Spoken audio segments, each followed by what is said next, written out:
ശനിയാഴ്ച ദിവസം ശാസ്താവിൻ്റെ ദർശനം എന്താണ് അതിൻ്റെ പ്രാധാന്യം? ഈ ശാസ്താവ് എന്ന് പറയുന്ന ദേവൻ നമ്മൾ വിചാരിക്കുന്നത് പോലെ ഭാരതത്തിൽ മാത്രം ഉണ്ടായ ഒരു സങ്കല്പമല്ല. അയ്യനാർ, അയ്യാവ്, അയ്യപ്പൻ തുടങ്ങിയ വിവിധ പേരുകളിൽ അറിയപ്പെടുന്ന ദേവതാ സങ്കല്പം BC കാലഘട്ടം മുതൽ ഭാരതത്തിന് വളരെ വെളിയിൽ ആര്യ വേദ പശ്ചാത്തല കാലം മുതലേ ഉണ്ടായിരുന്നതാണ്. അങ്ങനെ നോക്കുമ്പോൾ പ്രപഞ്ച ശാസിതാവായിട്ട് കണക്കാക്കപ്പെടുന്ന ഒരു സങ്കല്പമുണ്ട്.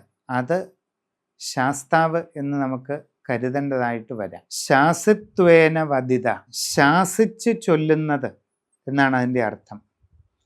ഈ പ്രപഞ്ചത്തെ മുഴുവൻ ശാസിച്ച് നിർത്തുക.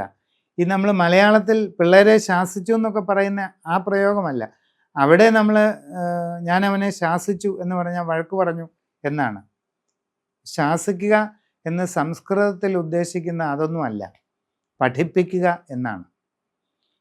പ്രപഞ്ചത്തെ മുഴുവൻ പഠിപ്പിക്കുന്ന, എല്ലാവരെയും എല്ലാത്തിനെയും എല്ലാം പഠിപ്പിക്കുന്ന ചൈതന്യം എന്താണോ അതാണ് ശാസ്താവ്. ധർമ്മശാസ്താവ് എന്ന് പറഞ്ഞാൽ എന്താണ്?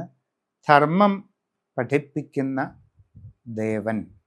അത് മഹാപ്രപഞ്ചം മുഴുവൻ നിറഞ്ഞു നിൽക്കുന്ന ഒരു മഹാചൈതന്യമാണ്. ആ മഹാപ്രപഞ്ച സ്വരൂപിയായിരിക്കുന്ന ശാസ്താവിൻ്റെ ഉദ്ഭവ ഭാവവുമായിട്ട് ബന്ധപ്പെട്ടുള്ള ദിവസമാണ് ശനിയാഴ്ച.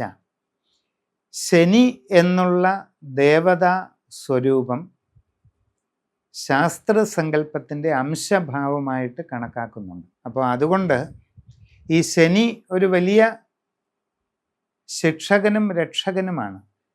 നിയമത്തിൻ്റെയും നീതിയുടെയും കാവലാളുമായിട്ട് ശനിയെ പറയുന്നുണ്ട്. അപ്പം സത്യം, ന്യായം, നീതി ഇവയെല്ലാം നടപ്പാക്കുന്ന ഒരു ദേവനാണ്. ഒരു മനുഷ്യൻ്റെ കർമ്മദോഷങ്ങളെ ശരിയായ രീതിയിൽ വിലയിരുത്തുന്ന ദേവതാഭാവമായിട്ടാണ് ശനിയെ പറയുന്നത്.